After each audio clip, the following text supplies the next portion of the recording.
The crystalline autumn wind carried the fresh smell of water as Isaac Turner walked along the deck. He looked over the railing as the ship floated down the Detroit River. There was a chill in the air, and he wanted to go below deck for a jacket. But first he decided to check on the young guy. He looked down the length of the more than 700-foot truck and tried to find his charge. Before he saw Jimmy, he saw something else that brought a smile to his lips. There, on the shore of Belly Island, a jewel in the center of the river between Detroit, Michigan, USA, and Windsor, Ontario, Canada, he saw them. There was a group of small children there, all waving as best they could at the ship as it passed by. The group of smiling children's faces brought a smile to Isaac's wind-worn face as he watched them. He knew that at that moment each of these children wanted to be on the ship. Tomorrow their thoughts would return to music, monsters, and video games. But for that one moment when the ship passed by, that was their only focus. That's the beauty of children. Isaac knew this from experience because he had two of his own. They put their soul into everything they did. If only adults could do the same. "Hey, Ike, who are you waving to?" Jimmy asked, coming up behind Isaac. "Just a bunch of kids out there on the beach," Isaac said. "Why bother?" Jimmy asked. "I probably made their day just by being polite," Isaac said. "Besides, what you show up for is what you see. You never know. One of these kids might grow up to be our next shipmate or next owner. I always try to treat people the way I would like to be treated.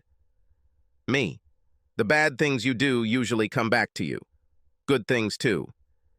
Jimmy nodded his head and shivered from the cold.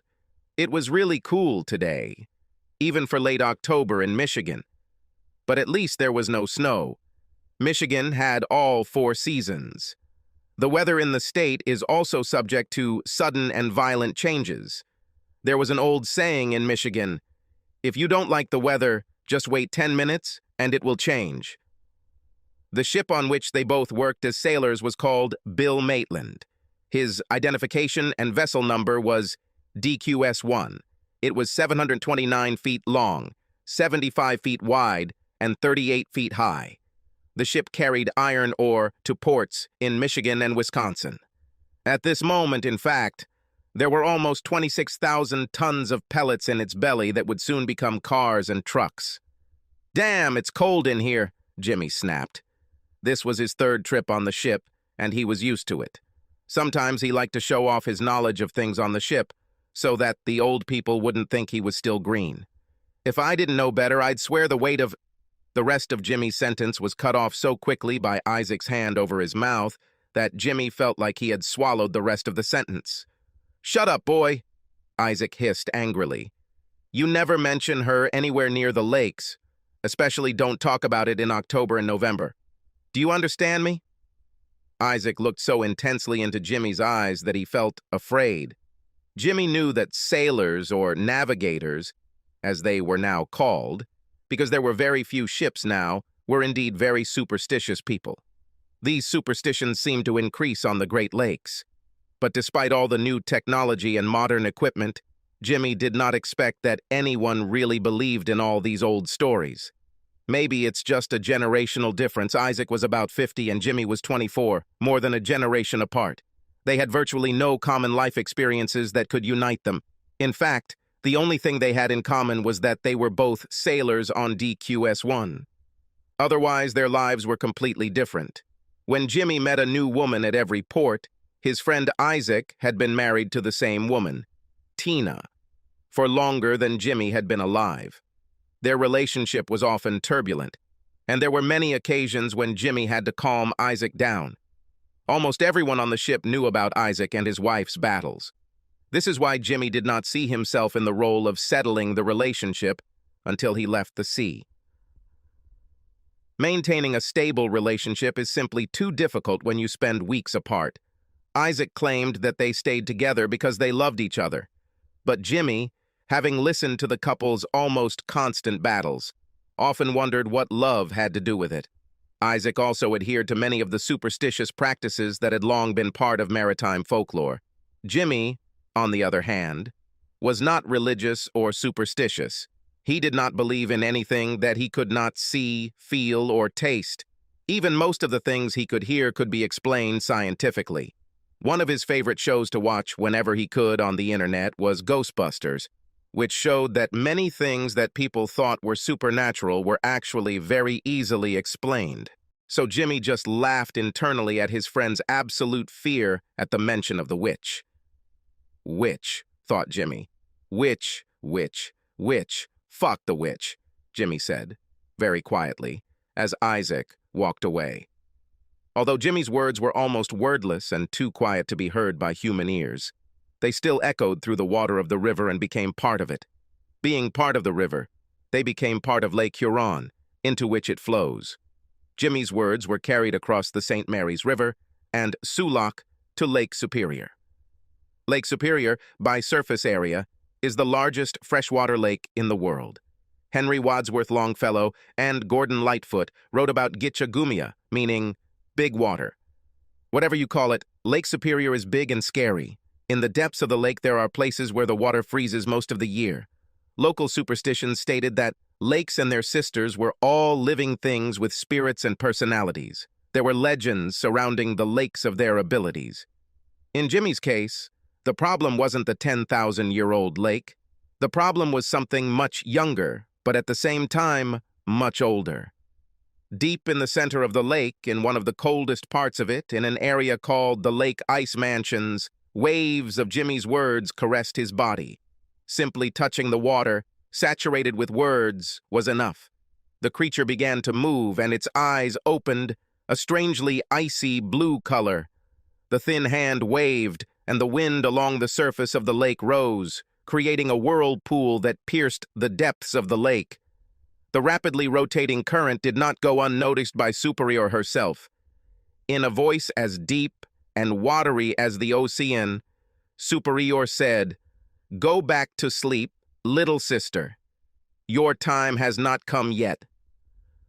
The wind howled in response to the lakey, even as the whirlpool cleared a path for the body to reach the surface of the water. Something is calling to me, and I must answer. The force of the wind increased until the body, exhausted but swollen with water, rose to the surface and remained floating above the water. Thunder rang out and lightning struck the water. The winds rose to hurricane force in a very narrow arc around the body. The vacuum and friction from the wind sucked all the water out of the body. Lake water acted as a preservative, keeping the body fresh. As the body dried, air penetrated into it. The body has become the home of the wind consciousness. In some strange sense, the body became a vessel for the wind.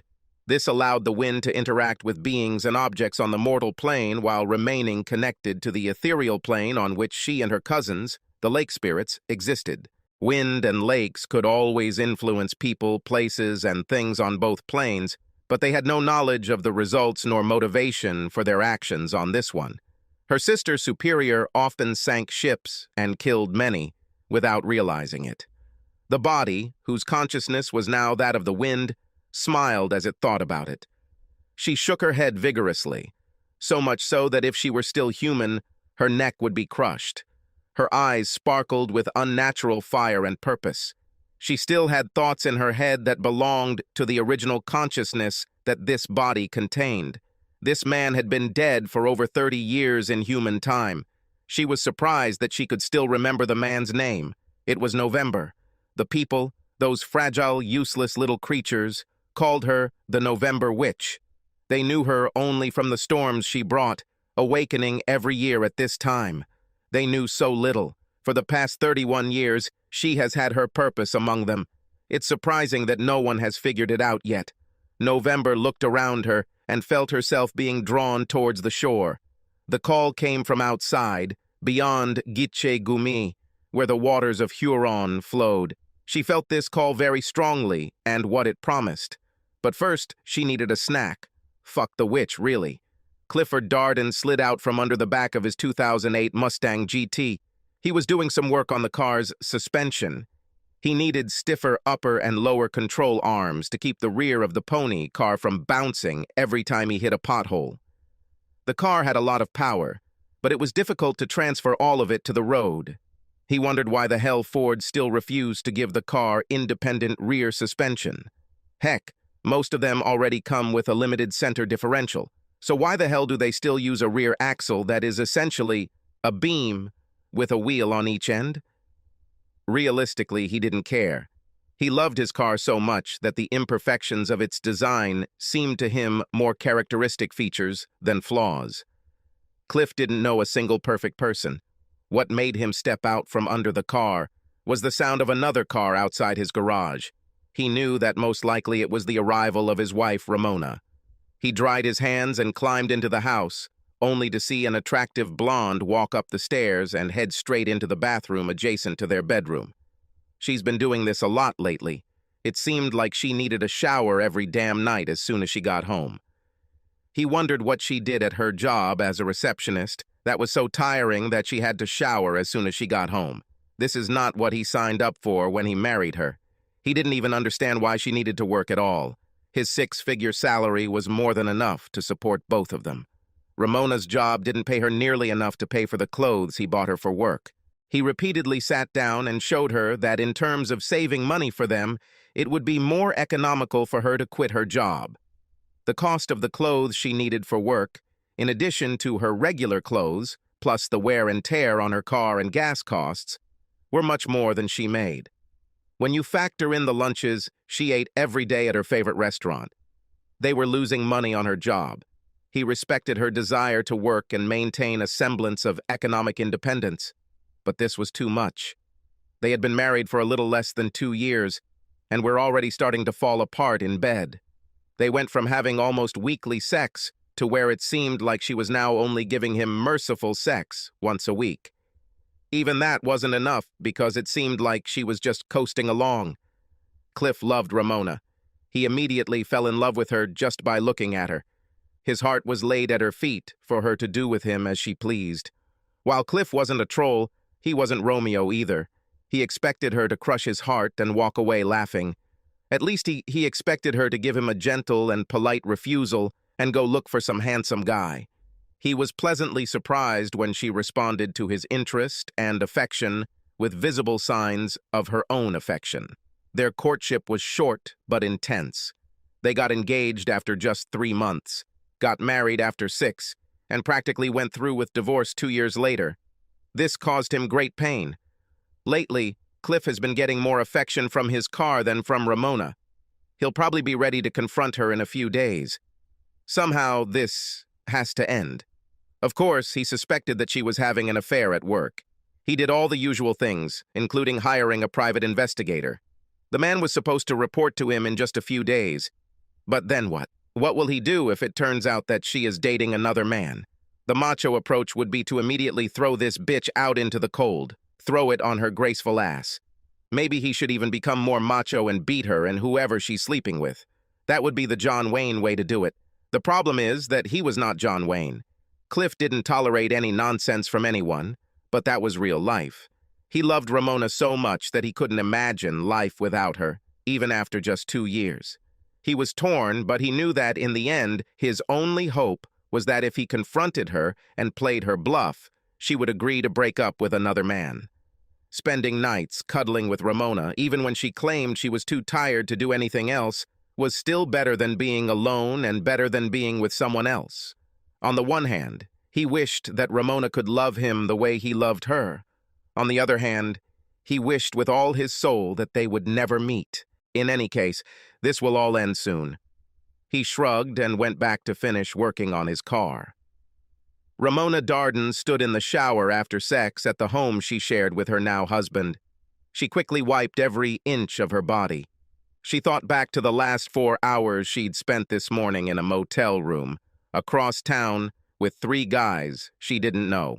She needed to get herself in order so that clueless Cliff couldn't tell that someone else had her. Ramona loved rough sex, and poor little Cliffy, although an adequate lover, simply didn't have it in himself to give it to her the way she needed it. Cliff's only advantage was his home. It was tucked away in a cute little gated community. It was the perfect place to hide after the insurance fraud she had almost been arrested for shortly before their meeting. Now, 2 years later, No one was still looking for her, and she had almost gained enough access to Cliff's accounts to bleed him out too. When she leaves him in a few days, she will be able to pull out almost $1 million in cash and investments to ease her path to the next scam. What she liked most about Cliff was how damn trusting he was. Her time with him also taught her that insurance fraud and the BE job she cut her teeth on were too dangerous and not lucrative enough. What she did to him was too good to be true. Just find a rich sucker, make him fall in love with her, marry her, hide with him for a while, and then leave him broke.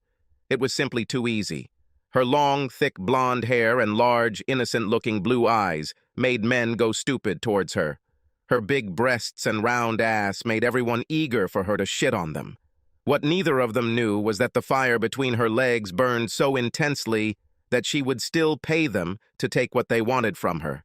But what really irritated her was not the guy who was treating her well. She really liked a man who knew what he wanted from her and just fucking took it. All the men she met this afternoon were the same. They didn't waste her damn time trying to get to know her. They didn't even know her name and didn't want her. They took her straight to the motel and forced her to use some of Cliff's money to pay for the room. They then started having sex with her. She was still shaking from the memories of what they had done to her. She returned home from her motel room. She ran to the bathroom to clean up before Cliff saw her. If he had done that, there was no way he would have stayed married to her. There was also the fact that even though she didn't love him, she had feelings for him, and she didn't want him to be hurt unnecessarily. Ramona was not truly capable of love, as most people knew. So in a way, Cliff was the closest to her. She felt the same way about Cliff that most people would feel about a pet. She showed him affection, but would not hesitate to humiliate him if he caused her too much trouble. After finishing her shower, she decided to pamper him a little in the evening. She was a little sore from the day's efforts, but making love would help her relax. "Cliff," she called out to him.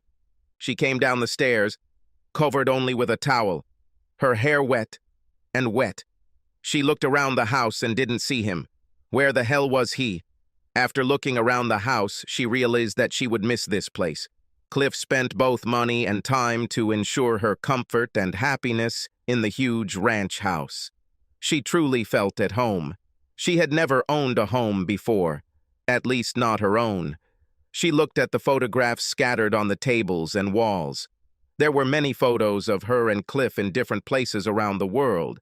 They seemed to be truly happy. Only she knew that the memories they shared were only part of her efforts to gain his trust. She heard a slight clunking sound from behind the kitchen and knew where he was. He was in the garage with his second wife. She wondered if he would choose to keep her or the car if he had a choice. "Cliff," she called, opening the door separating the garage from the house. He turned away from some mechanical thing he was working on under the car, and she saw sadness in his eyes. He knew. Her instincts, honed by years of fraud, told her unmistakably that she was the target. She didn't know exactly how much he knew, but he knew something, and they wouldn't last long. "Hey, honey, I've been thinking about you all day," she cooed.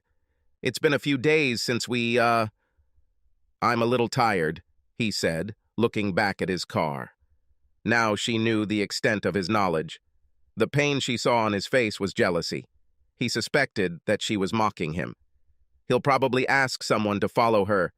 If they looked too closely, they might find something. She'll have to run away tonight. However, at this early stage of the game, she will not receive all the money.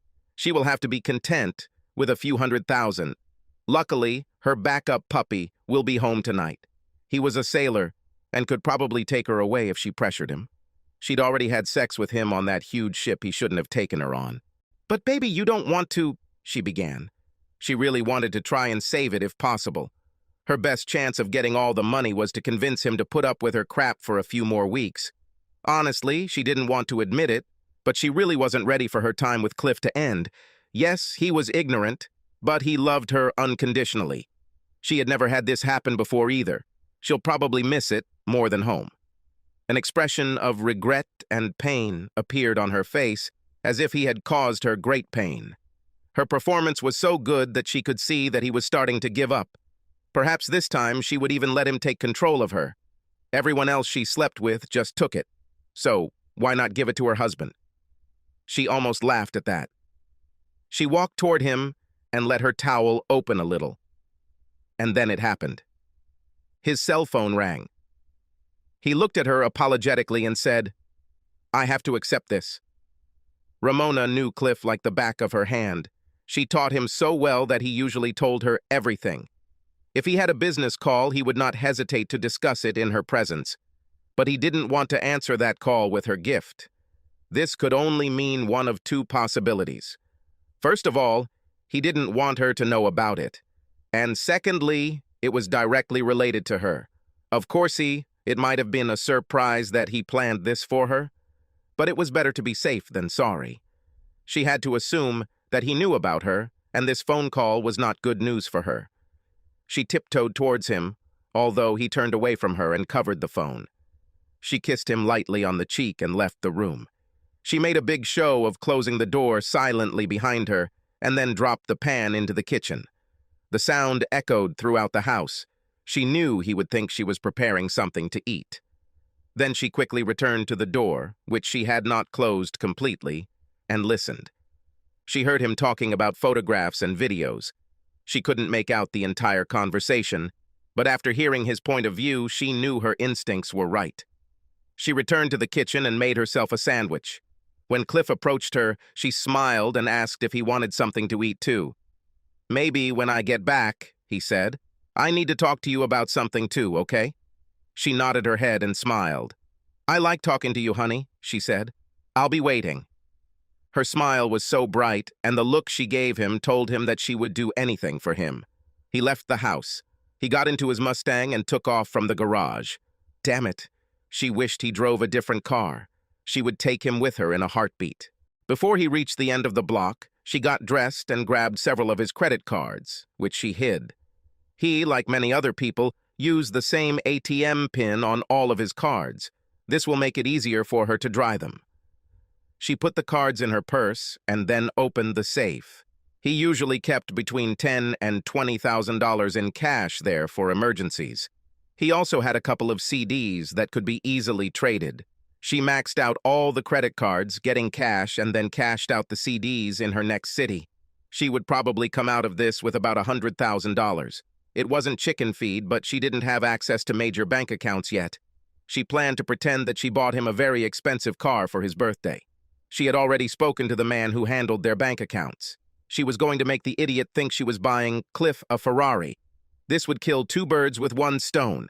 The idiot at the bank will get the impression that he is more attractive to her than he was or will be. She might even give him the impression that she could give him something extra for helping her. On the other hand, poor, stupid Cliff would think she was buying him something. He might have thought that she did not know that he had to give the money. By the time the car was supposed to be there, it was long gone. Well, next time, next idiot, she thought. She will really miss him, though. He really loved her, and her heart wasn't completely made of stone. But she'll get through it. They'll both get through it. And in a way, she was doing him a favor. She taught him a very important lesson. He learns that he needs to be much more careful with his money and his heart. Cliff met with his private investigator, Frederick Sanford. "Sit down, Mr. Darden," said Sanford. Fred Sanford was an aging veteran who, after serving in the Army, went into the investigative business. Over the years, he has seen everything. He'd seen men cheat on their wives so often that hunting for strangers was like buying a hamburger. He also saw men who loved the wives who cheated on them so much that even after they caught them, they gave them chance after chance, until it became more of a game of don't ask, don't tell. He was confident that Darden would become one of them. This guy loved this bitch so much it was crazy, but who wouldn't? The woman was hot. Hell, Sanford himself would sleep with her too if he had the chance, and then tell Darden she wasn't doing anything. It would probably be better for the guy anyway. This way, at least he could maintain his self-respect. It wasn't much fun telling this guy that the woman he loved slept with everything that crossed her path. Age, gender, race, appearance, none of it seemed to matter. If it breathes, she will have sex with it. Mr. Darden, I have bad news for you, Sanford said. He put on a professional, sad voice because it made clients think he really felt their pain. In fact, clients paid better when they thought he was sorry for them. Your wife is definitely cheating on you, but the good news is it's not just one special guy. It would be a lot worse, Sanford said. Okay, I'm lost, Cliff said. Wouldn't it be better if it was just one guy?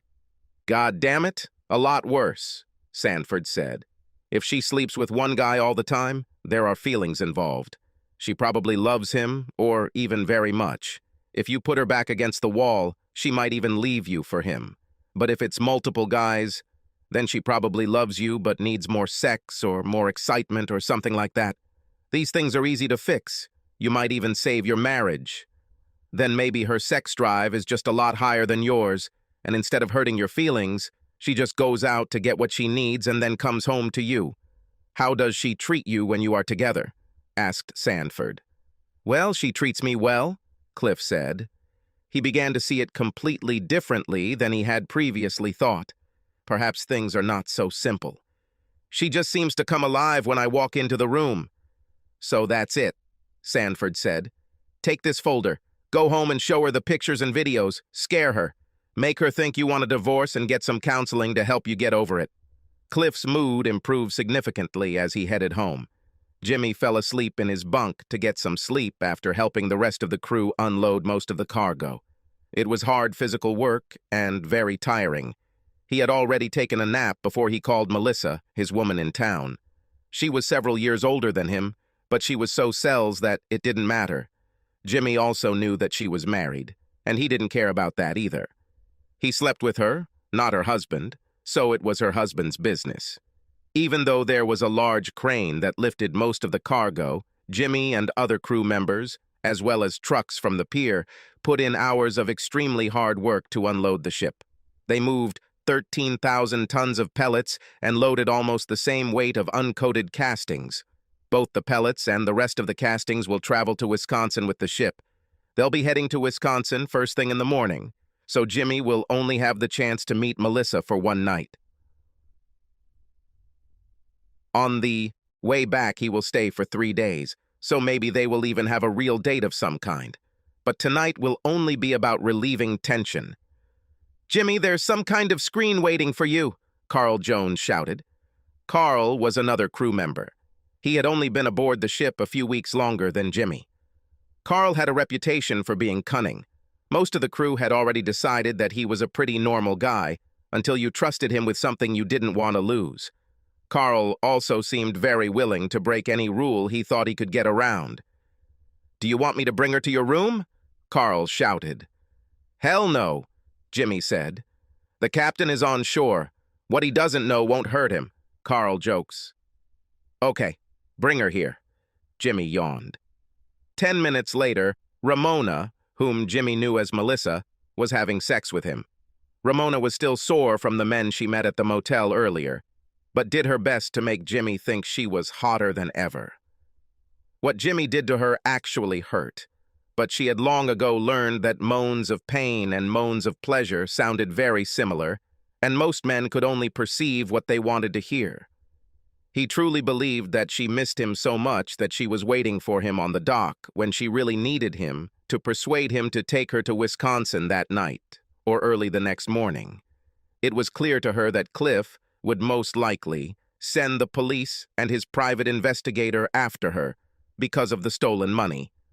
Although Cliff could afford to lose it, this amount of money would send her to prison for a very long time if she were caught. When Jimmy finished with her and turned over, she pressed herself against him. She immediately noticed that he seemed to move away from her. She immediately realized that, unlike Cliff, Jimmy did not want any intimacy with her. She was just a girl for the night. Now that he had her, Jimmy didn't need her anymore. This put her in a difficult position. She needed a place she could hide and a way to get out of the city at the same time. She should have waited until they were away from the dock to have sex with him. Now she was at his mercy and had virtually nothing to offer other than the promise of more of what he had already received. This made her realize that she had done something very stupid. She left the man who truly loved her with all his heart and soul. What does she have to do with this? She received some money. He always gave her everything she wanted. Cliff was handsome, kind, and rich. What more could you ask for? Unlike the man lying next to her, trying to figure out a way to get rid of her, Cliff melted every time she touched him.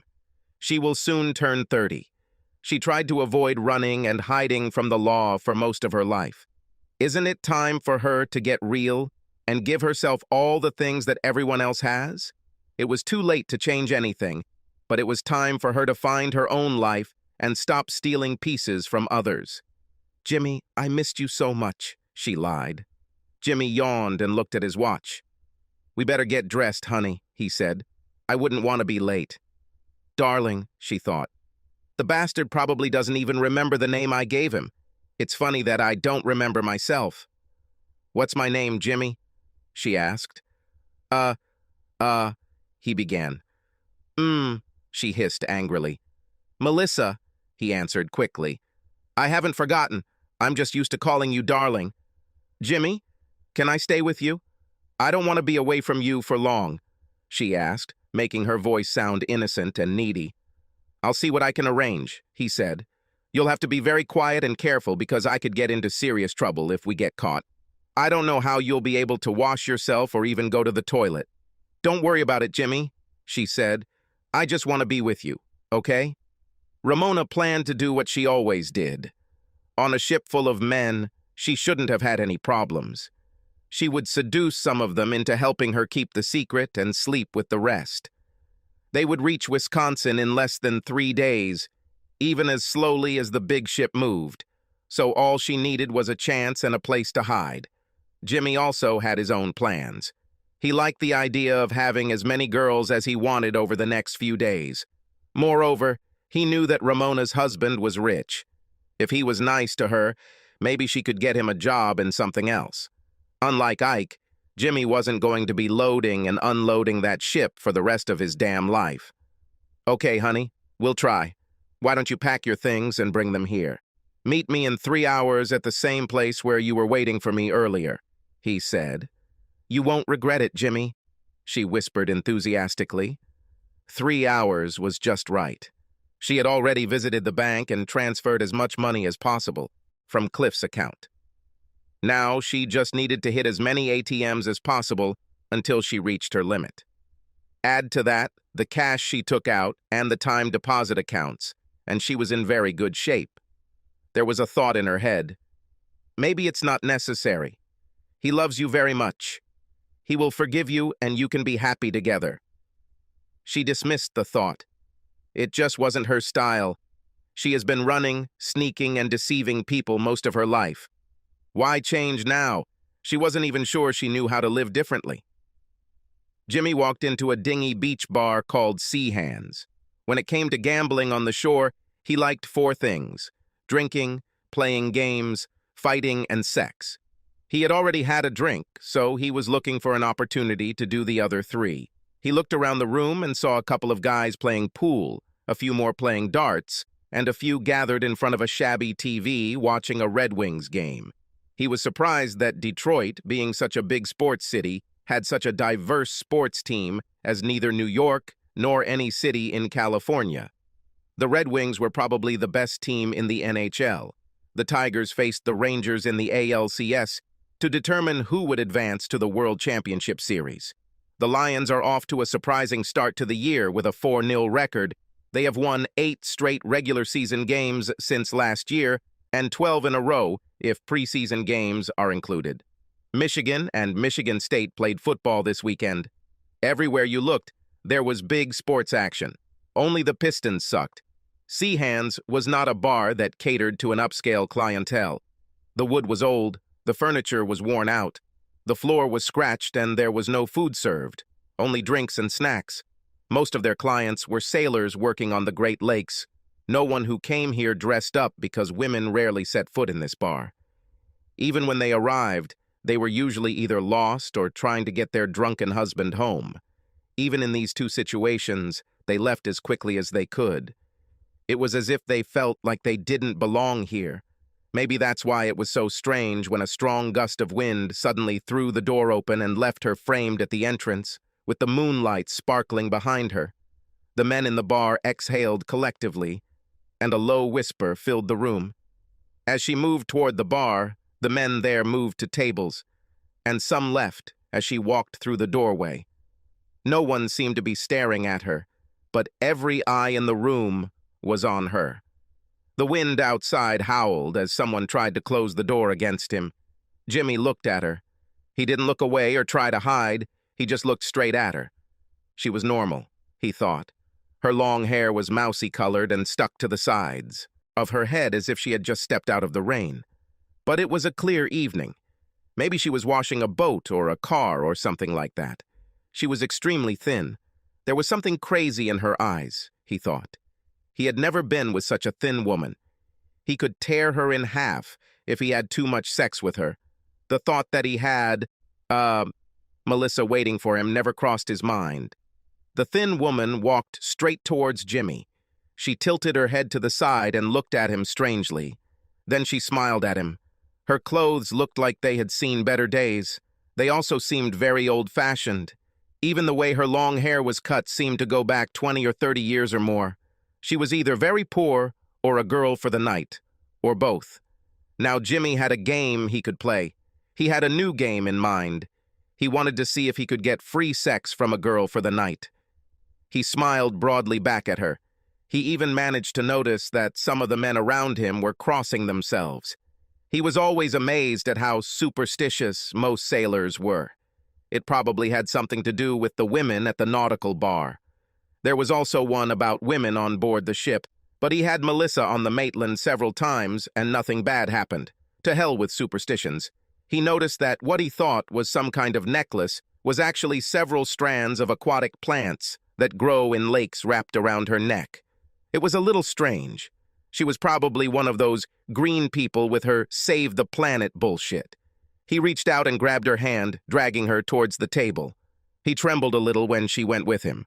Her hand was cold as ice. She smelled strange. She smelled like something very familiar to him, but he couldn't remember what. "So what brings you here, baby?" he asked. "You," she replied. Jimmy smiled even wider. It would be easy, he thought. Within 10 minutes, she grabbed his hand and led him outside. She didn't mention the price, but they both knew why they were going there. Even as they tried to slam the door in the wind, Jimmy thought he heard someone say something about a witch. He laughed again at their stupid superstitions. "Where are we going, baby?" he asked.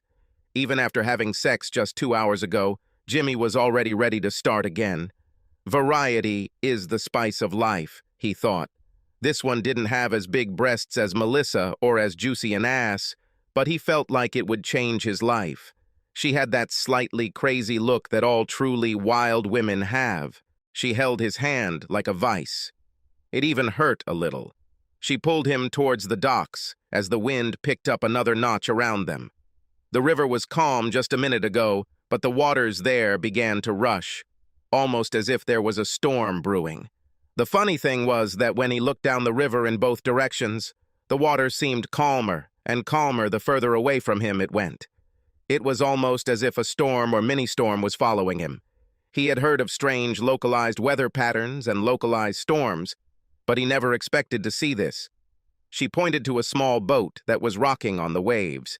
"She eats." The boat was barely tied to a small pier, which was used by local fishermen who did not have their own boat. "There's no way I'm going to get in this little boat in this rough water," he said. "How scared are you?" she asked, smiling. "No, I just prefer to keep my head on my shoulders," he answered sharply. She smiled at him again, as if she liked the image. While she smiled, the weather calmed down almost instantly. The river barely moved, and the wind became much weaker, almost a warm breeze. "It was just a blip," she said. "They happen from time to time in the fall. But being a professional sailor, I know you've heard of them, right?" "Of course," Jimmy lied. "I guess if you're scared to get on the boat, we'll have to refuse," she said. But I just love the way the waves and the movement of this boat make me feel. I would do almost anything on a boat. It's kind of my fantasy. In the moonlight, her smile was really hot, and the look in her eyes and that word, everything, stuck in Jimmy's mind. "Race to the boat?" he shouted. As Jimmy looked at the boat, a chill ran down his spine. It wasn't so much fear as it was a kind of anxiety, as if something was telling him not to do it. But all this passed when he saw a woman stretched out on the bow of a small boat. The woman wasn't beautiful, but she was just sexy. The strange thing was that Jimmy didn't actually see her get on the boat. He followed her a little behind, and then she just appeared in the boat, almost as if the wind had carried her to the boat. No, that was impossible. If he keeps thinking like that, he'll be just like those old men with all their lake legends nonsense. Jimmy climbed down into the boat from the small pier and was faced with the face of his future lover. She slowly ran her hands down her slender figure, stopping to caress the small mounds of her breasts that protruded from the front of her dress. Her hands continued down her sides until they reached her hips, and then they turned inward. Jimmy was so busy watching her sensual self-massage that he did not notice how a sudden gust of wind caused the mooring line to come loose, and the small boat, without oars or motor, headed into the dark, wide river. The woman did not wear underwear to prevent Jimmy from seeing all her charms. She was probably just some homely housewife looking for a little excitement. Jimmy could well have taken on the role of a pleasant memory to help her escape the boredom of her daily life. Jimmy crawled forward on the boat to get closer to it. He noticed that she was smiling. In fact, she's saying I fucked too much. Obviously, she wanted him. "Oh yes, Jimmy," she said. "I want you so much." It was strange. He didn't remember telling her his name, but he must have said it. "In fact, I wanted you before I even saw you," she said. It was funny. He usually said such stupid things to girls. He usually groomed them to get them into bed. Another strange thing. Her voice changed. At first, he thought that maybe it was just a voice distorted by passion. The hormones that accompanied sexual arousal gave her voice a different sound. But it was a big difference. Her voice was not just a hiss driven by passion. It sounded like the sound of the wind. "How could you want me before you saw me?" he asked. That fear has returned. His own voice sounded different than usual. Perhaps there was some strange atmospheric phenomenon changing both their voices. Jimmy looked back and noticed that the boat was far away on the river. If it happened during the day, it would be easier for them to call for help. But at night, at this time of year, they could freeze. Her words brought him back to reality. Jimmy was suddenly colder. The wind grew into a powerful gust, and the waves became larger and larger. Why was everything so calm just a few moments ago? "It was your beautiful, romantic words that woke me up and called me to come and find you," she said. "What did I say?" Jimmy asked. "Whatever it was, I'm sorry. I take back my words. I didn't mean it. I didn't mean anything by it. Oh, God, help me." The woman at the front of the boat simply laughed. "God's resting, Jimmy, it's just us here." The wind carried more strange sounds to Jimmy's ears. The same sad song played, as if only for him. The song says, "The lake never gives up its dead when the autumn storms come early." "Please give me a chance," Jimmy cried. His words were lost in the wind, but he knew she heard him. "What did I do? What did I say to wake you up?" "Oh, you'll remember, Jimmy," she said as the wind grew stronger. "Remember when you called me? You said it over and over again. Damn you, witch!" Jimmy realized that his life was over. The woman's face took on a completely different look. It was something very old that predated all other religions in the region. She was part of the wind. Actually, yes, she was the wind itself. The woman in the boat was the November witch. Jimmy felt his body being lifted high above the boat. He was suspended in the air among the fierce winds. The wind blew up the water, even the sand on the riverbank. The sand moved so fast that it began to peel the skin off his body. He screamed in pain as wounds and cuts appeared on his body. "Why are you screaming, Jimmy?" she asked. Her joy horrified him more than what he now understood. "Because it hurts like hell," he said. "Try to be treated like this yourself. I would rather drown." Even as he said this, Jimmy knew he had made a mistake.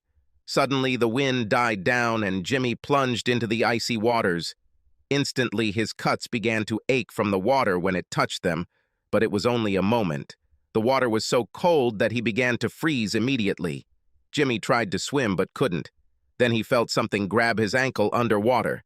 He opened his eyes and tried to look around to understand what he was caught on. His surprise came when he realized that he had not caught on to anything.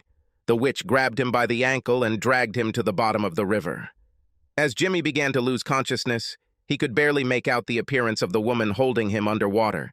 She seemed to be sitting calmly in front of him on a rock at the bottom of the river, watching the life leave his cooling body. Jimmy felt his soul being pulled out of his body. He didn't just die, he was destroyed. His memories left him even as his body succumbed to the cold and lack of oxygen. As his lungs burned, he forgot about his childhood. As the water filled his pores, he forgot his name and his youth. It was the most terrible death imaginable. Jimmy could accept death, but shouldn't he have seen his life before his eyes? They didn't give him this. He forgot his name as his soul was absorbed into the witch, and suddenly she jerked. She looked back and moved with anger. With a movement almost too fast to see, she headed towards the surface and flew above it. Jimmy was forgotten in her response to what was bothering her. The warrior stood on the riverbank and shouted. He was dressed in black leather from head to toe.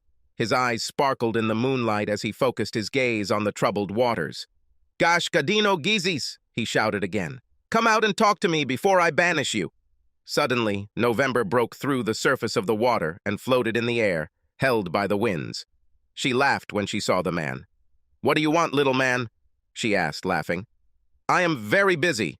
"Go back to your place," shouted the warrior. "These are not your lakes. Let go of the one you are tormenting and return to your place before I banish you." November laughed and spun in the air. "You cannot banish me, little shaman, and if you continue to bother me, I will kill you. Your powers are puny compared to those your ancestors possessed. You are weakened by time spent with the Europeans and their descendants. Knowing my name only attracted my attention. Having my attention can be deadly." Even as she said this, Jimmy's body floated to the surface. The man in black leather noticed the body and looked at the witch. "Lucky for you, it's not the one I woke up to. He was just an appetizer. If you keep pestering me, I'll end you, shaman. Or should I say, the remnant of the shaman. Where is your proud war horse? All I see is a cart with a small horse in front. You have no power over me." The big man tried to say something, but the winds howled so loudly that his words were lost. The wind blew so hard that he could barely stand. The only thing he could do was watch the witch fly away from him in the wind. After she disappeared, he ran to the riverbank. The body was close enough for him to grab it and bring it closer to shore. He dragged the body to shore and began performing artificial respiration. He shouted, but there was no one to listen. He took out his iPhone and called 911. He continued performing CPR until paramedics arrived. The police came with them. He explained to them how he pulled the body out of the water, and they took control of the situation.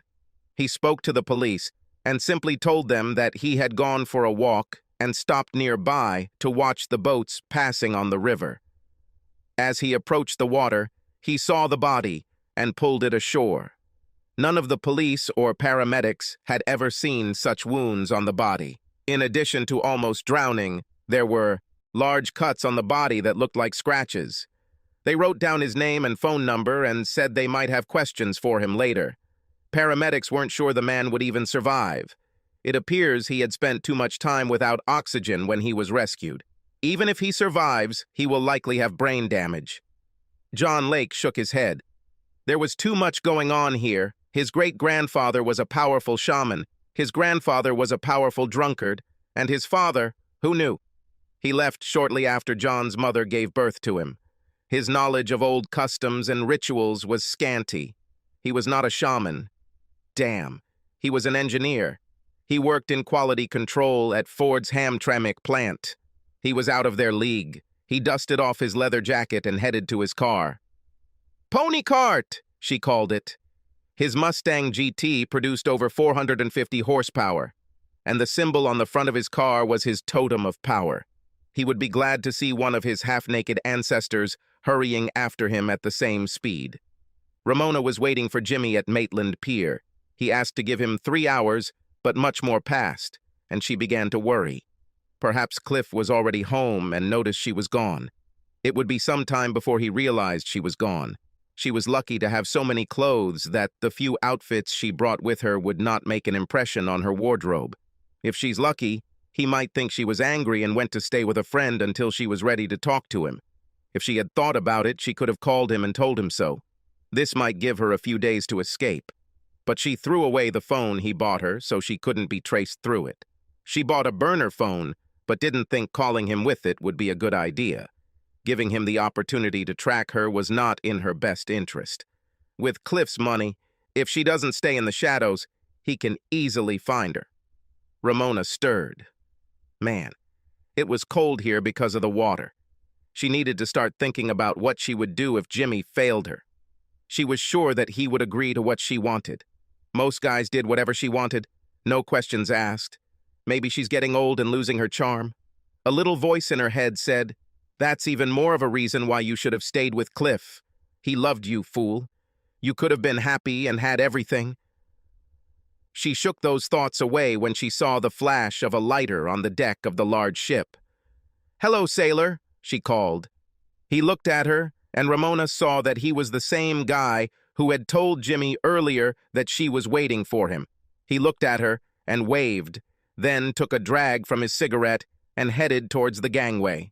He climbed down the aluminum structure and was at her side in a few moments. "Damn, it's cold as hell in here," he began, and noticed that he had interrupted himself. "Why are you just standing here?" Ramona smiled at him, and Carl felt the blood drain from the large brain into the smaller one. "Oh, you're waiting for Jimmy again," he said. "He should be back any minute.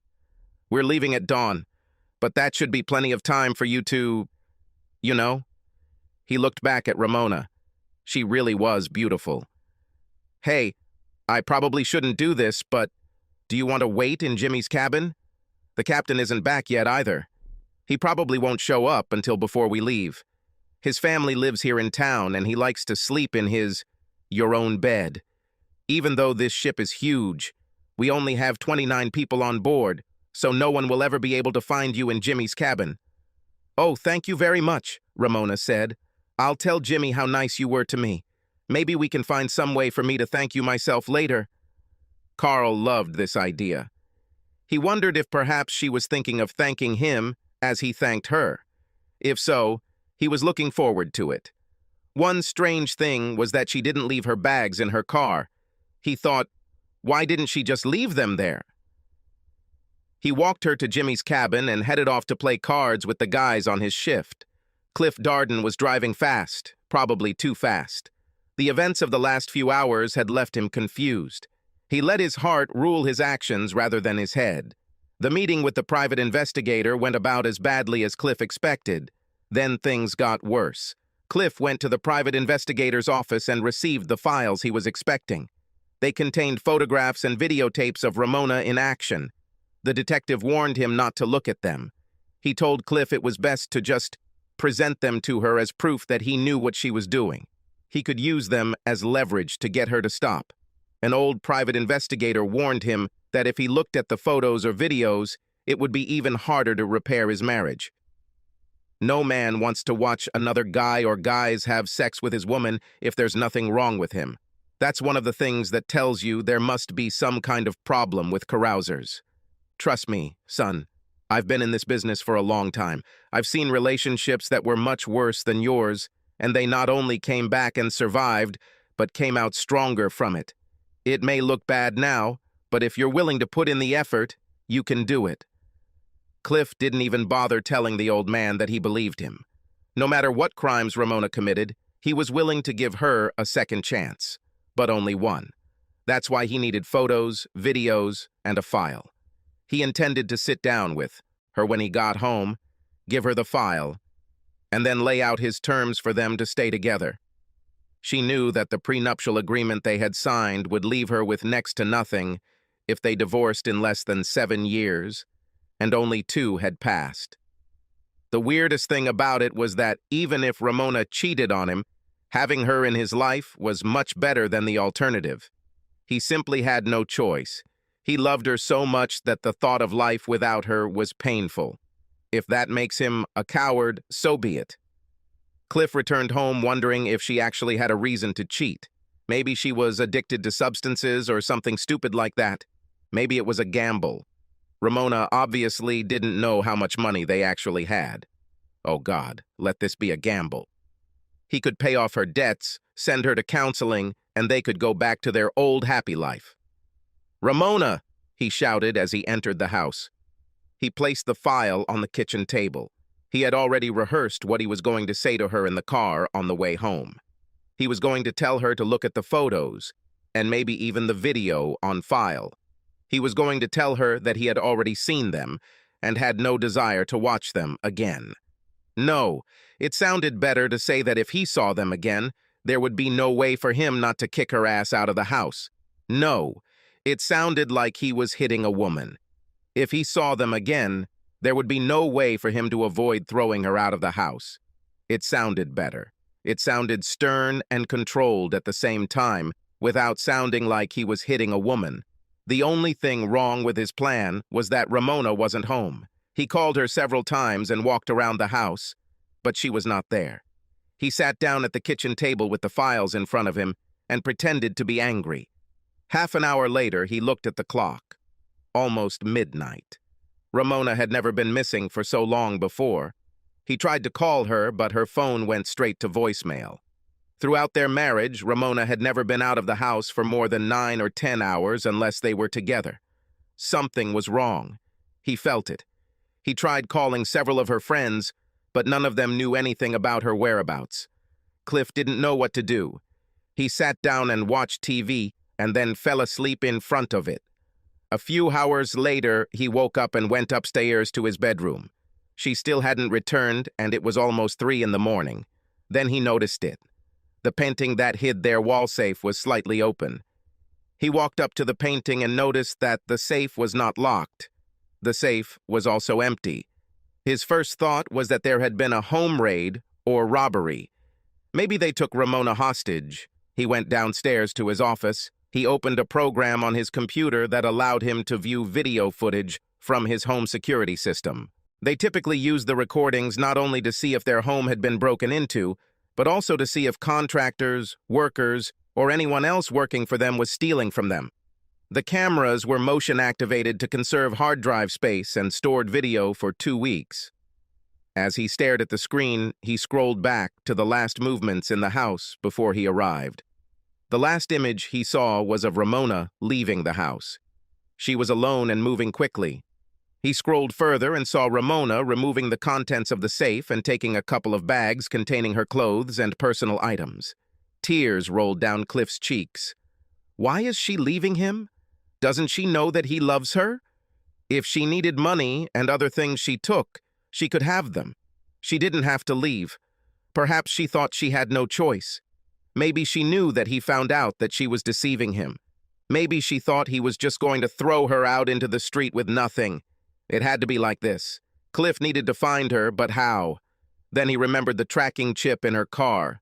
It was a joke. Oh God, how they fought over that damn car. She wanted a Lexus like her friends. Cliff refused and bought her a Cadillac XRS convertible. Cliff insisted on buying American cars. Ramona stomped her feet and refused to ride him. For 3 weeks, the beautiful car just sat in their driveway. Finally, one of Ramona's friends, Lexus, broke down and they had to take the Cadillac or miss their appointment at the beauty salon. Ramona almost took Cliff by force when he returned home that evening. She loved the car and all her friends were jealous of her. It took a few months, but by the end of the year, all of Ramona's close friends were driving Cadillacs. Cliff called the chip search service and told the woman on the phone that his wife had gone shopping and literally lost her car. Ramona, leaving her keys in the car and calling the company to unlock it so often that she lost her car, or forgot where she parked it. Didn't seem too unlikely. The woman gave Cliff the location and he jumped into his Mustang, heading towards the embankment. As he pulled into the parking lot closer to the location, Cliff saw Ramona's bright red Cadillac. He ran to the car and knew it was all over. The car doors were open. The keys were on the seat along with the envelope.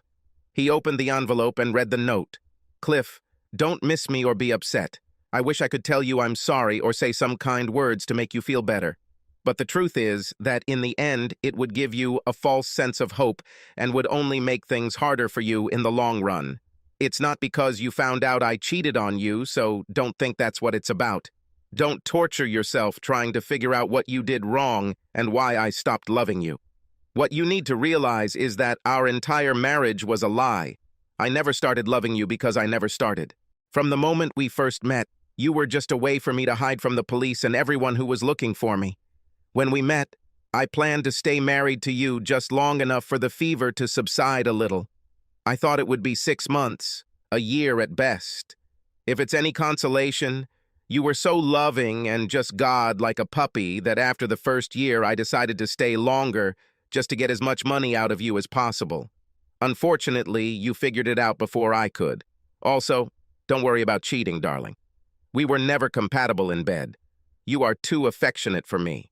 Not every woman wants her husband to make her tender love. Some of us like it rough. Your style just didn't fit. I'm sure that someday you will find yourself a boring girl and make her happy as hell, and even have a house full of children, but I'm just not that girl. If I have a regret, it's that I know your poor heart will break. Trust me, Cliff. You need someone to deceive you. You're too gullible and simply too kind to survive without learning a few painful lessons about the real world. My only regret is that I didn't get to take more of your money with me. The letter was signed, Ramona. She added P.S. later. Ramona isn't even my real name, and although I won't miss you, I will need this car. Cliff just fell and found himself sitting next to the car, crying his eyes out. He wasn't sure how long he sat there. It could be minutes or hours.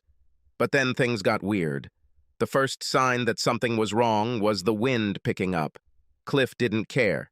He didn't know what to do or where to go. He never thought his life with Ramona would end. He was ready and willing to forgive her for any crime.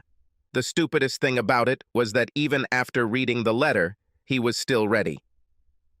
Then the lampposts began to blink. The wind blew so hard that the signs bent in front of it, and that's all, whatever was not attached to the ground was thrown about the street. Cliff looked towards himself and saw her. It was a strange-looking woman, and she was looking at him carefully.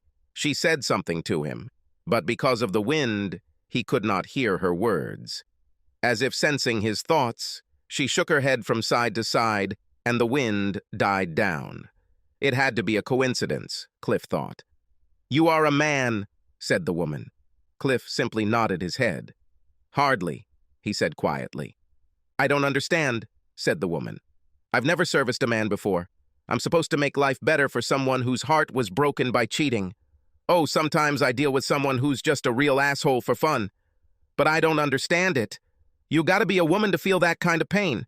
Men don't feel that kind of emotional pain if their dog dies, their team loses a championship, or someone scratches their damn vehicle. Oh, sometimes they have problems with kids too, but I've never seen this before. She looked at him with curiosity. Say something. Tell me your story, she said. Cliff was too stunned to say or do anything. The woman made a gesture, and the wind, increasing to hurricane force, picked up Cliff and carried him into the air above the river. He then sank into the icy water before he could even breathe. As Cliff descended through the water, he realized that he simply didn't care. Without Ramona in his life, there was no point in continuing. He felt someone grab him underwater and didn't even try to struggle. November grabbed Cliff and placed her icy hands on his head. She needed his memories, and she erased them when they appeared. She erased all memories of Ramona. When Cliff woke up, he had no memories of Ramona. November felt a presence above her. Now a police car was patrolling the street just beyond the shore. She blew the sign right in front of that car, forcing it to drive onto the beach to avoid the sign.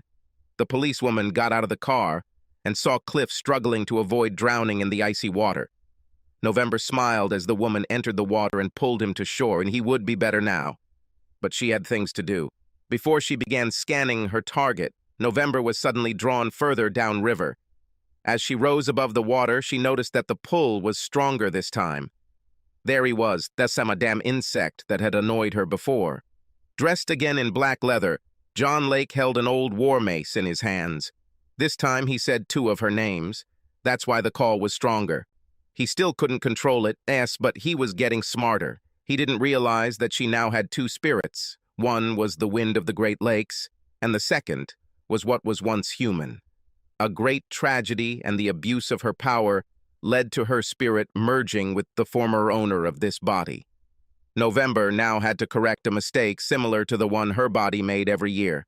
The last one this little shaman tried to save was only a piece. She hit Jimmy for pure pleasure, but also because he insulted her and challenged her to a fight. Now this little shaman was threatening her cause. If he ever figured out the 3rd name, he might not banish her forever, but he might send her to bed until next year. November had no idea what might happen in this case. It would be his fault, she warned him. Which November? John Lake said, holding the mace in front of him. Also known in the language of my people as Hashkadinogenesis, I banish you forever to the lakes of your sisters. From now on, and forever, you can only exist in Erie, Ontario, Michigan, Huron, and Superior. Go and never leave these waters again. Feel my power. John made a gesture with his warrior's mace. He felt the pulse of great power emanating from the mace of his ancestors. November did feel a slight tingling sensation. This irritated her. She made her own gesture, and John Lake rose into the air near where she was floating. Feel the wall, she hissed. Hurricane-force winds blew John Lake back at nearly 90 mph.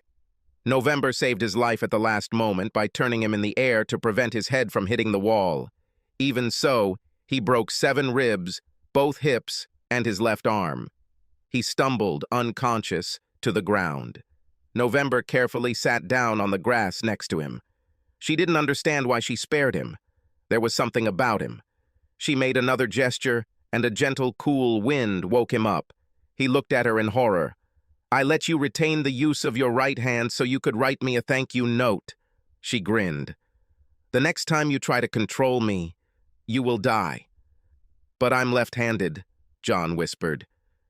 Judge me, said November, going to the river. Her mind was already trying to find someone. Stay or go, Janet Charles thought, as she looked at the sleeping man in the hospital bed next to her. She sat in the chair next to his bed, keeping an eye out for signs that he might wake up. He was handsome, but he seemed to have absolutely no idea what was going on. Only 2 hours ago, she fished him out of the river. He was shivering from the cold and was completely discouraged. He didn't remember how he ended up in the water. He just repeated that he was driving around the area looking for, and then everything went black. It seemed to him that he did not remember what exactly he was looking for. When she radioed the message, the detective assigned to the case kept her informed. Detective Bernie Gorka was new to her department, but not new to the force. He was a good cop and gave her all the information about the man she pulled out of the river. Janet absorbed all this information. Even though she wasn't part of the investigation, the captain didn't care if she spent time in the hospital until the case was over. There were too many strange things in this case. Janet's problem was that the more information she received about the alleged victim, the more she wanted to know. She spent hours just sitting and thinking about him while he slept. Gorka's report filled in most of the blanks, but several questions still remained. His name was Clifford Darden. Apparently, he was married, but when they tested him and his wife, according to standard procedure, several interesting facts emerged. The facts about him weren't very interesting. He was some kind of software engineer. He was apparently very good at his job and was willing to prove it. He wasn't rich like Bill Gates, but losing $1 million or $2 million wouldn't ruin him. He had no criminal record, and other than the occasional speeding ticket, he had never been in trouble with the law. Even these speeding fines were paid immediately, and he was even very polite to the officers who issued the fines. Janet saw his car at the scene. Cars like this probably came with the promise of a fine or three. Perhaps this was spelled out in the contract he signed upon purchase. Anyway, when they checked his cell phone, they learned that he was in the area looking for his wife's car. They also checked her car, and one of the fingerprints they obtained from the car positively confirmed that Margaret Ann McGillicuddy was Ramona Cruz, also known as Ramona Darden. Even worse was the letter she left for the poor man. When Janet read this letter, it tore her heart. What kind of woman is it that leaves such a letter to a man who loved her as much as this guy? Even the stern men, polished in battle, felt pity for him in action. Most of them couldn't look at him. It was like interviewing a person with a serious illness. It wasn't the disease that scared you, or even the fact that they had it. It was that there was a possibility that you could be in their position. The police had statistics on failed relationships and broken marriages. Any of these guys could be in the same position as Darden. Janet herself was no stranger to bad relationships. Her last boyfriend she lived with was a little tougher than usual. The fact that she was a police officer is clear was a blow to his male ego. So there were several arguments and fights. The last time they came to a fight, it started with him just pushing her and quickly turned serious. Her self-defense training helped even the odds. But in the end, his 193-centimeter frame simply overwhelmed her 162-centimeter frame. She had to take out her gun and make threats to get him to back down. This was almost a year ago. He never dared return to pick up his things.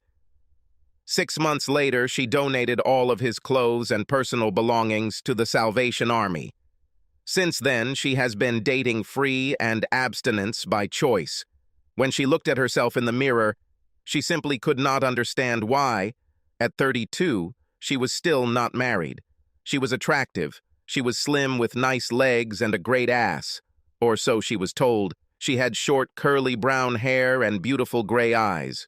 Okay, she was absent on breast day, but it wasn't her fault. All of her friends were either already married or divorced and working on a second marriage. Some of them already had children too. Janet wasn't even very picky when it came to men. She just wanted someone to love her and treat her well. She didn't ask Brad Pitt.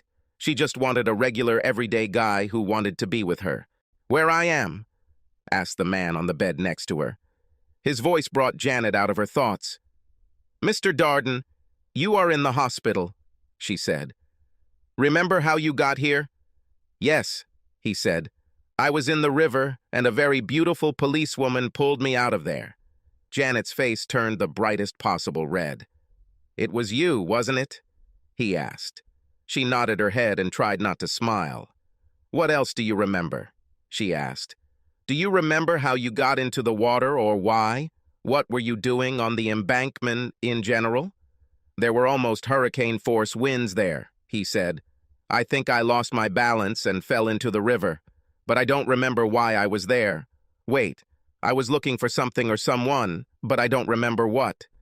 "We think you were looking for your wife. Apparently she left you and took a lot of your money with her. We read the note she left for you. I hope you don't mind me saying this, but she was damn mean." "You deserve so much better," Janet said. Cliff Darden looked at her curiously. "Officer, I'm not married. I don't have a wife," he said. "Perhaps you are working on too many cases and have confused me with someone else." Later that day, Darden was examined by both doctors and psychologists. He was diagnosed with a very mild form of hypothermia. This was probably due to hypothermia from being submerged in the river. Apart from this, there was nothing wrong with him, either physically or mentally. The problem was that he simply couldn't remember anything about his wife or the life they led. In fact, he was married, although the marriage could easily be annulled if he simply appeared before a judge in any state and asked for an annulment. The marriage was fraudulent from the very beginning. His wife lied about everything on the marriage certificate. She also got married under false premise. He struggled to comprehend this when he was shown copies of the documents. Janet became a regular visitor at his bedside. Since he liked Janet and Cliff had no relatives in the area, she began doing various things for him, such as contacting his lawyers. Psychologists also believed that she should be the one to inform him about his wife and help him figure out what to do with her and his legal status. He thought about moving to a separate room, but could not think of a reason for this. The big guy in the bed next to him was in a medically induced coma. He was found in the same area as Cliff, at almost the same time. He was a big Indian with almost every bone in his body broken. The next day, they were going to try to wake him up if he didn't wake up on his own. Ramona woke up and looked out the window of a small room on the ship. She heard the sound of footsteps, and then the door opened. "Jimmy," she called cautiously. "No, this is Carl," he said. "We need to talk. It's 5 in the morning and I have news for you. We need to get you off this ship. The captain is back and we're going to sail in half an hour." "Where's Jimmy?" she asked. "Jimmy's dead," he said. "The police came by about 2 hours ago. I knew you had nothing to do with it since you were here sleeping around the time it happened. They didn't ask you any questions either, so I didn't say anything. We need to get you out of here." "But I can't," she began. She took his hand carefully. "They're not looking for me because of Jimmy, but there are people who are looking for me. Jimmy was going to let me go to Wisconsin on this ship so I could start over. My husband is rich, and he has a lot of people looking for me. If they find me and bring me back to him, he will beat me again. The last time I tried to escape from him, he beat me so badly that I could not leave the house for almost a month. Even when all the bruises had healed, there was pain for a long time after this. I'll do whatever you ask. Please just hide me." Carl listened to Ramona's story. He also looked at her. Carl was older, smarter than Jimmy. He didn't feel an ounce of sympathy for Ramona. In fact, when he looked at her, he realized that she was lying through her teeth. "Take off your clothes," he said. Ramona looked at him and knew he was serious. If she wanted to stay on board the ship, she would have to do whatever he wanted. Carl was not like Jimmy. She wouldn't be able to get her way with him as easily. He wasn't like Cliff, either. There was no love in his eyes when he looked at her. She took off her clothes and stood naked in front of him. She flexed her breasts and arched her back to make her ass stand out as well. "Come here and kneel," he ordered. Ramona did what he wanted. For her, it was a matter of survival. She was sure that Cliff had already found her car and the note, and the police were probably looking everywhere for her. She needs to stay on this ship at all costs. "I'll be back after we leave the dock," he said, "and I can bring a couple of friends with me. If you know what's good for you, you better do whatever I say, no questions asked, until we get to our next destination." Ramona nodded and tried to cover herself. The only thought she had in her head was that she really should have stayed with Cliff.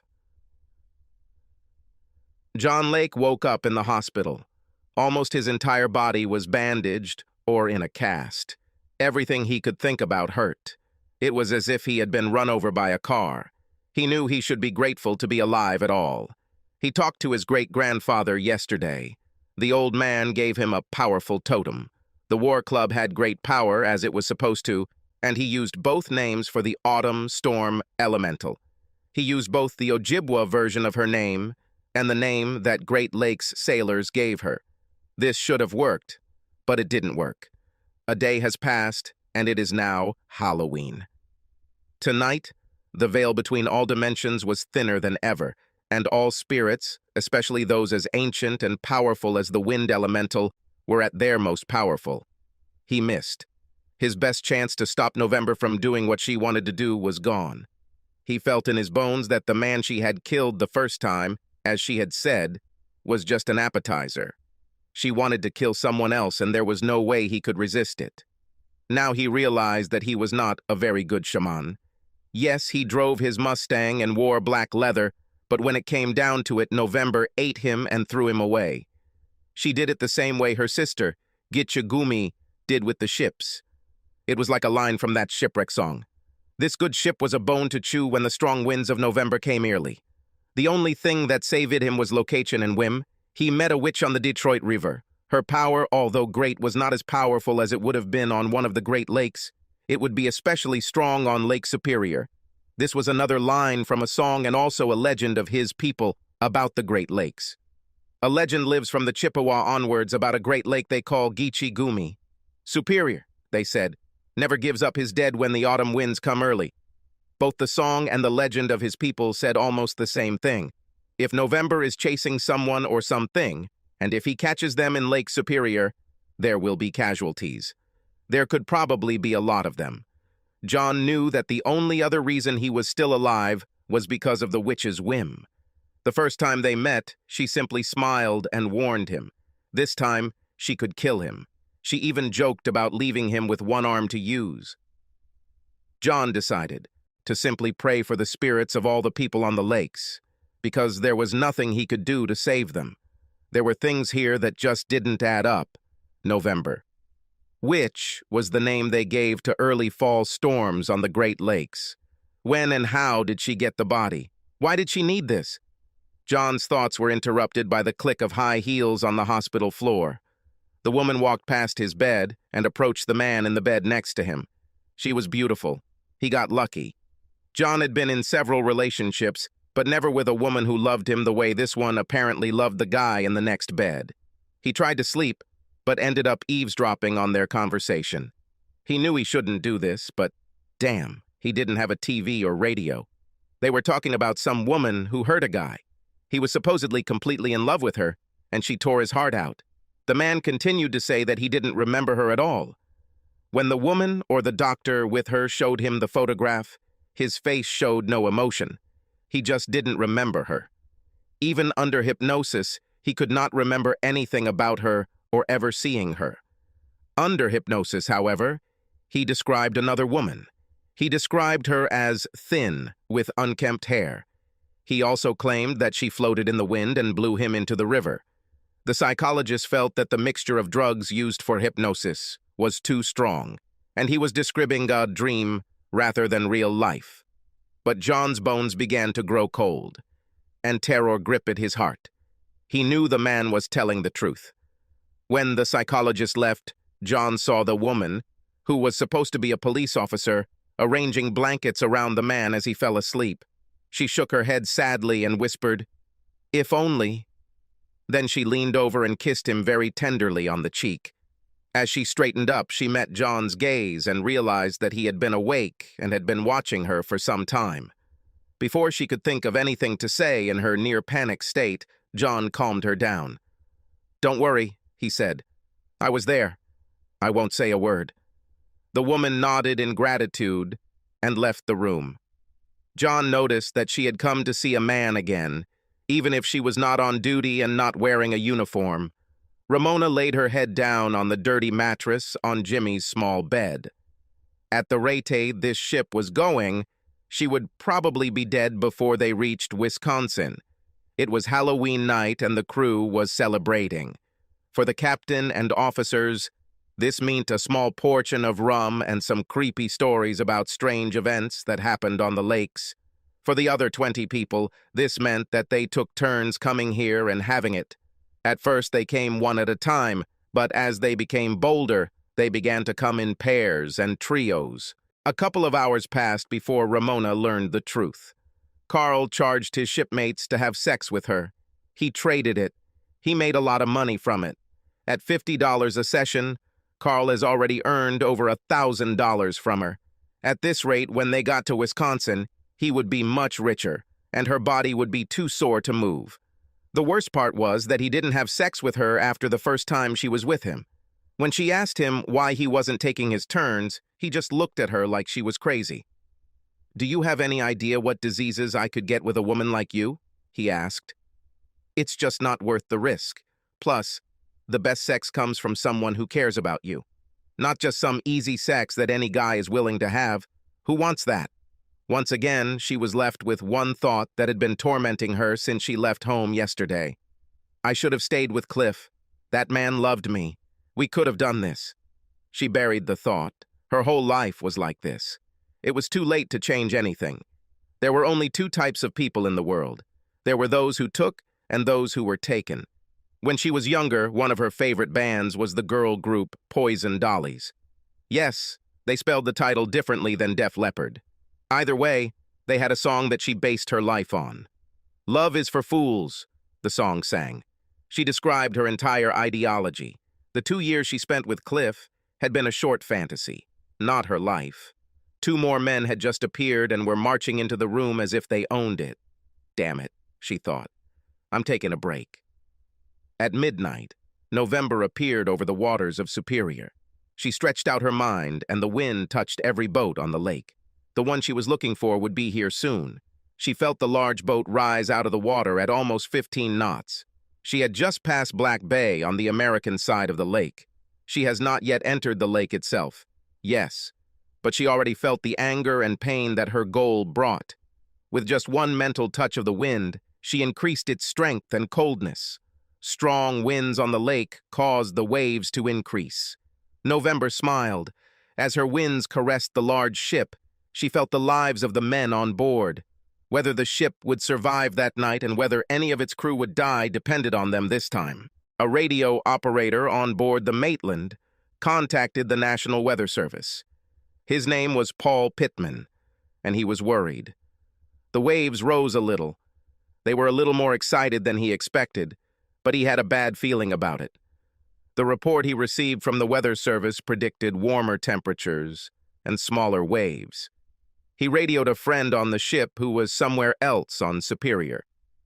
The lake was huge, so huge that sometimes it would rain on one part of the lake, but not on the whole lake. After talking with his friend, his bad feeling intensified. Temperatures and wave heights near the other ship were exactly as predicted for the night. Of course, he could not say anything to the captain or other officers. They would laugh at him, and he would become the butt of jokes for years to come. An hour later, Pittman called the captain. It was unnecessary. Temperatures dropped so low and winds rose so high that the ship actually moved through the water at half the speed its engines could. Additionally, the size of the waves has nearly doubled since they entered Superior. It was something the ship could handle, but it was scary. Pittman looked up when one of the senior sailors asked permission to come to the bridge. It was Isaac Turner. He worked at Maitland for over 10 years. His face was green with fear. "We'll be fine, Ike," said the captain, Gordon Song. He was a Canadian who worked on the Great Lakes for almost 40 years. "I've seen hundreds of storms like this, and so has Maitland. I know what you're thinking, but it's just a blip. Go back to your cabin, get drunk, and it'll be over before you know it." Ike saluted and nodded. He knew the captain was lying, but he was a good sailor and always obeyed orders, or pretended to obey. He also understood that the captain was not lying out of dishonesty. He lied because he needed to keep the crew's confidence in the ship and its captain to survive this as high as possible. If the captain seemed scared, what would happen to the rest of the crew? It was a necessary lie. Sounds like what they call noble deception in medicine. If a doctor told you that an injection would be very painful, most people would never allow someone to give them an injection. Likewise, if the captain told the crew that he was afraid or started spreading old superstitions, who knows what might have happened. But Isaac had never seen such waves on the Great Lakes, and in particular on this ship. It was like being on a goddamn American city ride, and a ship of this size should have been breaking the waves, not rising and falling on them. Everywhere he looked, he could tell that every man knew, as did the captain too, it was the Witch of November, come to steal. Isaac saw people who usually stood on the deck at night and watched the water even in the stormiest times, now sat in their cabins with fearful expressions on their faces. Icky knew that by morning this team would either have their own story to tell their grandchildren, or they would be part of a story told by others. As Isaac carefully left the bridge, a strong gust of wind threw him against the beams. He clung on for a split second and was then swept off his feet. Suddenly, an even stronger gust of wind caught the large man and held him in the air. He returned gently to his feet and looked around. This was strange, he thought. Jimmy would appreciate this story. Of course, he would never believe her. Jimmy didn't believe in anything, Isaac. That was his problem, a voice said from behind Isaac. He turned around and looked. There, at the railing where she and Jimmy had watched the kids wave at them in Detroit, stood a slender woman. "Come and talk to me, Isaac," she said calmly. All the shaking movements of the ship didn't seem to affect her. She stretched out her arms and her long hair fluttered in the wind. She smiled as if she had no fear. At that moment, the ship began to descend down the side of the giant wave. Isaac couldn't tell if the rain was falling horizontally or if the wind was simply blowing streams of water across the deck. In any case, the rain almost froze him as soon as it touched him. Why doesn't the woman freeze? She has almost no clothes. And why isn't she afraid? Isaac was scared out of his mind, and this was his ship. Why is this woman not afraid? Then he realized. Recognition led to awareness. Fear gave way to humility. Isaac walked to the railing next to her. "It's you, right?" he asked. "I'm afraid so," November smiled. You, he began. "Yes, Isaac," she smiled. "I came earlier this time. You know what that means, right? But it doesn't have to be a bad thing." Isaac took a deep breath and looked at the woman standing next to him. Something inside him told him that the thought running through his head would not be reasonable. "Even if I let you throw me overboard, Isaac, I won't die. I can't die like you say, because I'm not really alive, and by God, I'd be absolutely furious when I came back." "Up. I was hoping you were smarter than that." "What do you want me to do?" Isaac asked. "Go and call your captain." November grinned. Isaac slowly walked towards the bridge. This time, he burst into the room with a look of absolute fear on his face. All the officers in the room turned and looked at him. "What are you doing, Ike?" Pittman shouted. "You know that this is wrong." "What happened, Ike?" asked the captain. "Are you okay?" "No, Captain," Isaac shouted. "This is a real witch. Every sailor worth his salt knows what these storms are called and why," said Captain Song. "Pull yourself together before I send you to the cabin into custody." "No, Captain," shouted Ike. "It's really her, and she wants to talk to you. She's here on this damn ship, and if you don't talk to her, we won't make it until morning." "What the hell are you talking about?" asked the captain. "The November Witch is not a person. It is a name for storms. Tell that crap to that woman standing at the railing in the almost hurricane-force winds, like she just went out for a walk on a sunny afternoon in goddamn Florida," Ike shouted. "If you think I'm wrong, just come out there. You can always lock me up or fire me. Just go and talk to her." Realizing that he might have gone a little overboard, Ike added, "Sir," and hastened to raise his hand in urgent greeting. Captain Song walked to the cabinet on the back wall of the bridge. He opened the cabinet and issued rifles to each of his officers. One of the men, Tom Dooley, a big fighter, gave up his rifle. "It's about a girl, right?" he asked. Isaac nodded. "I don't need a gun," Dooley said. "If I have to, I'll just beat her ass and throw her overboard." The captain, followed by 7 men armed with rifles, and big Tom Dooley, who was slobbering just thinking about strangling a woman and throwing her into the stormy waters, left the bridge. Ike took this opportunity to leave here. "What are you doing on my ship?" asked Captain Song. The woman standing at the railing, Ike said, turned to look at the captain. Her expression spoke of her amusement. "Who are you?" the captain barked. "What game are you playing? Why are you standing on my deck half naked in the middle of this damn storm?" "You already know who I am, Captain Song. Don't act like you don't understand. Your ship might be a little wet." She smiled. "Mr. Dooley, put this woman in the cabin until we figure out what's going on here," the captain shouted. Tom Dooley approached the woman with murderous intent. When he raised his fists to try to grab her, she raised an eyebrow and held up one delicate finger. A sudden gust of wind lifted the large man into the air. He hung there, floundering and screaming, while the others looked on in shock. "You really don't need men like that on your ship, Captain," November said. As if it were an afterthought, she waved her hand and Dooley flew from the ship and fell almost 100 yards away into the icy waters. There was not even a cry to mark his departure. The other men, even before the captain could say anything, raised their rifles and fired. The men looked at her, waiting, or rather hoping, for her to fall. There was a long silence. No blood flowed from her wounds. She didn't fall or even lose her balance. She simply looked at the captain and started talking again. "I tried to do it in a good way," she said. "It seems you won't let me. You have entered my sister's waters, and we received you as guests. But not anymore.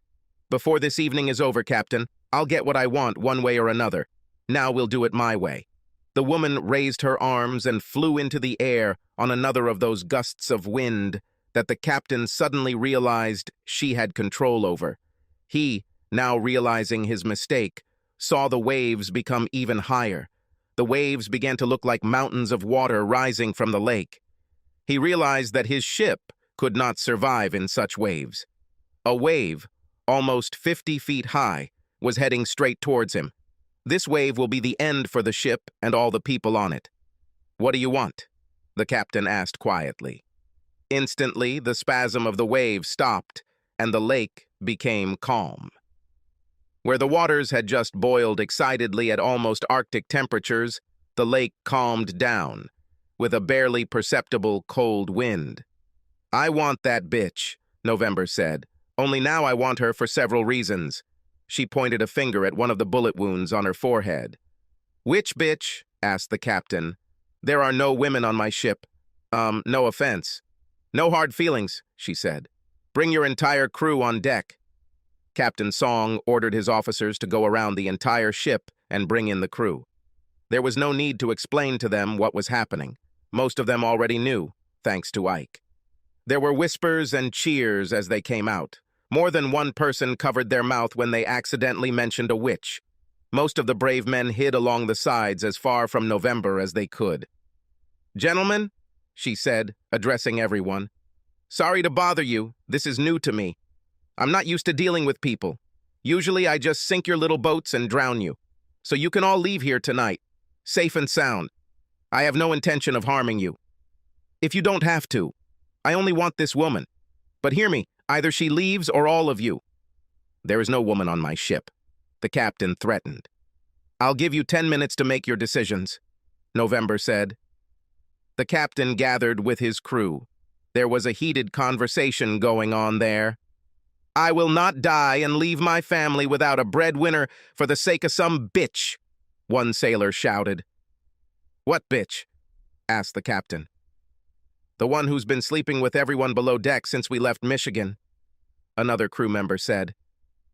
"Carl charged us money for her services," said another. "We cannot in good conscience hand over an innocent woman to this creature," the captain said. "That would not be a Christian thing to do." "This bitch is not innocent," one crew member observed with a frown. "Besides, Captain, the witch is not a Christian." "I'm bored," November cried. As she spoke, the wind increased, and the waves became even larger in the blink of an eye. Before the captain could answer her, the 3 men ran below deck and returned a few moments later, dragging Ramona with them, screaming anxiously. "No!" shouted the captain. "You can't take her away. I won't be part of this." Miss Witch, ma'am," one member said politely. "Would you like the captain to join you?" November seemed to ponder his question for just a moment. The captain came to his senses and asked if November would like the woman to be placed in the boat. November looked at the woman carefully and cautiously. Ramona was more robust than the body she now occupied. The blonde with beautiful eyes had a more streamlined figure and strong legs.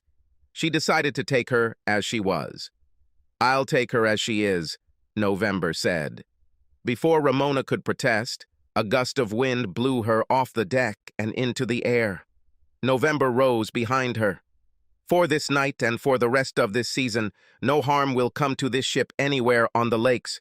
Moreover, if any of you should go overboard even in the roughest waters, he will be brought safely ashore unharmed," she said in a voice like a whistling wind. She then disappeared, leaving the crew wondering if it was all a dream. Ramona ended up in the water next to another woman. She tried to swim, but the cold robbed her of feeling in her limbs. She inhaled once and held it as long as she could after diving. She felt hands touching her and opened her eyes in shock to see another woman next to her. She had no intention of seducing this woman. The woman grabbed her head cruelly, and memories flashed before Ramona's eyes. She saw all the time she spent deceiving people, depriving them of their property. She remembered every lie she told and every person she ever deceived or stole from. The most painful memories for her were the most recent. Looking at herself with Cliff, she could practically see his love for her as a physical presence. She couldn't believe she had wasted such a precious feeling. At that moment, she realized what a hateful creature she was and how much better the world would be without her. A thought came into her mind. It was as if someone else was talking to her. She opened her eyes and saw that it was another woman. 36 years ago, I was you. That's why I am who I am now, to rid the world of creatures like you. Ramona nodded in her shame and pain at how she had spread her life. At that moment, she wanted to die, and she died. It was not an easy death, nor a painless one. The icy laco water poured into her lungs. Her alveoli, filled with water instead of oxygen, could not function. Her body twisted in icy agony, and her soul left her flesh. 2 female bodies surfaced. The wind of the whirlwind came around them faster and faster. One body was releasing lake water at an alarming rate. Water has been the only thing holding the body together since November 1975. Without water, the body quickly died and disintegrated into dust. The wind spirit that was November took on a new, much sexier body. It stretched out and curved over the surface of the lake, and the waters became calm. She had no urgent matters, and sleep was calling her. A huge chasm opened in the water. Not now, November said quietly. I have one more thing to do, a feeling November hasn't felt in over 30 years. Aboard the Maitland, Paul Pittman answered the radio message. He then switched to his computer and sent an email attaching photos. He was ready for this. Immediately after the women left the ship, the captain swore them all to secrecy about what happened. He also informed them that security cameras are always installed at the pier. He was sure that sooner or later the authorities would realize that the woman was on board his ship. He collected some of the photographs and/or videos his team took of the woman during her time on board. It was them that Paul sent to both the Coast Guard and the Detroit police. He told them that the woman had been found aboard the Maitland shortly after they left port. She was partying with the crew and got very drunk at a Halloween party. They sent photos and videos proving her actions were completely voluntary. Unfortunately, her drinking caused her to fall overboard. At that time, they were still looking for her. They called the Coast Guard, and a boat was on its way to help them search for the body. It was a terrible accident, but nothing more. Since the captain did not know that the woman was on board his ship, he only received a warning to be more careful about his ship. It also turned out that Tom Dooley disappeared during a storm and strong waves. Tom's body was also not found. It was very strange, but the Coast Guard inspected the ship several times from stem to stern. They also sent divers and search parties for 2 weeks, but none of the bodies were ever found. The police closed their case, and the Coast Guard did too after exhausting the search for bodies. All vessels in the Great Lakes region were on alert for several weeks, but there was no need to worry. That year did not bring November storms. They occurred in only one small region, much earlier than usual, and everyone concerned knew that the bodies would never be discovered. Gichigumi never gave up her death when November came early. Sailors on the lakes always remained vigilant before the gales of November. 3 days after Halloween, Cliff Darden got into his Mustang and drove home. He knew that this was his home again now, and not just the empty house it had been when he first left the hospital. Strange things happen sometimes, and this one was the best. Even though it had only been a few days, Cliff knew it was right. It was something he needed to fill the void in his life. When he opened the door, Janet rushed towards him. She hugged him as if her life depended on it. Her life may not have depended, but her heart did. It was very early in their relationship, but Janet was confident that Cliff was the man who would give her everything she wanted. A home, someone who would love her and treat her well, accept her love in return, and maybe children someday. This was what Janet wanted most. Cliff kissed her, and it felt good. Very good. In his reverie, his mind was filled with the thought that he had done this before with someone else, but this time, it felt right. Almost 2 months later, John Lake left the hospital. He could barely limp.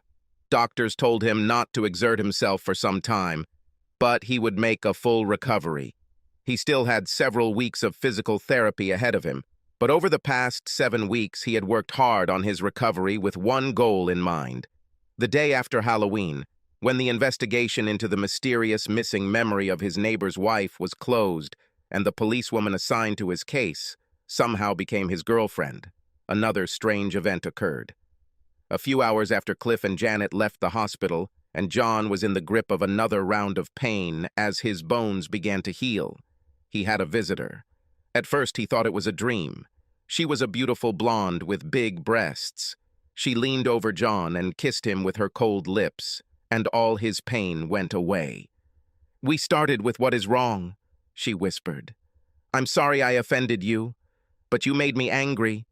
When you leave here, if you want to see me again, come to the water and call me by name."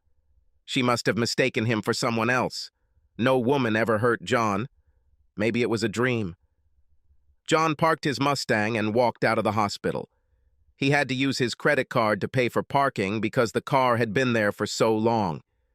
He really didn't expect it to start, but the Mustang's engine started immediately, without even wheezing. John wondered where he should go. He just started driving. He rode back north to the places where his people still had small settlements. These were not reservations, just small towns where some people lived who still believed in the old ways. He drove past the town, waving to several familiar people he had known since childhood. "Hey, John, are you back?" Several people asked warmly. "I don't know," he replied. "Maybe." John got out of the car and sat on the bench, looking out over the great water. "November," he said. His voice was so quiet it was almost a whisper. He laughed to himself. "It must have been funny for me to think about it."